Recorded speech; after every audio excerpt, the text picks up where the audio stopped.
Eh bien, qu'est-ce qu'on va faire cette semaine? On va faire un peu de bonheur, je trouve, parce que je trouve que cette société, elle est un peu triste, elle est un peu... Tout le monde se plaint, peut-être d'ailleurs, bon escient, hein, mais je trouve qu'on est un peu tristounet, le temps est pas forcément génial, les impôts, tout, enfin c'est... Et moi, je vous ai trouvé du bonheur en mots, vous imaginez?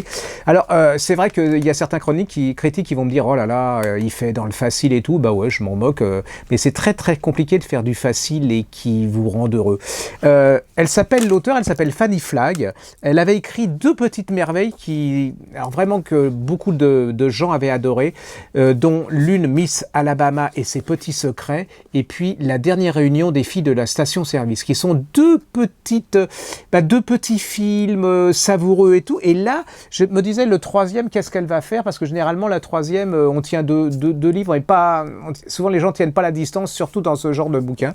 Et là, elle nous a donné Nous irons tous au paradis, aux éditions Cherche Midi. Les enfants, si vous avez à Noël, parce qu'il faut prévoir, hein, si vous avez à Noël un cadeau à faire pour les gens que vous aimez, vous voulez leur donner un petit peu de bonheur, ça c'est le bonheur, mais vraiment, vraiment assuré. C'est l'histoire d'une dame, hein, Elmer, elle a un drôle de nom, hein, Elmer, moi je crois que c'était un nom de garçon, mais non pas du tout, Elmer.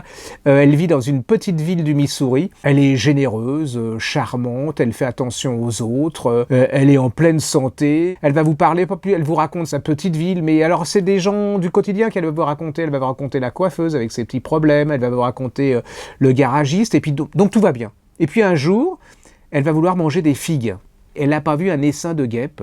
Elle va être piquée à mort, elle est emmenée à l'hôpital, et à l'hôpital, elle est déclarée morte. Tous les voisins sont complètement dépités, sont complètement attristés, ils vont commencer à raconter sa vie, qui elle était. C'est plein de chaleur humaine, c'est plein de générosité. C'est pas neuneux, hein, c'est vraiment...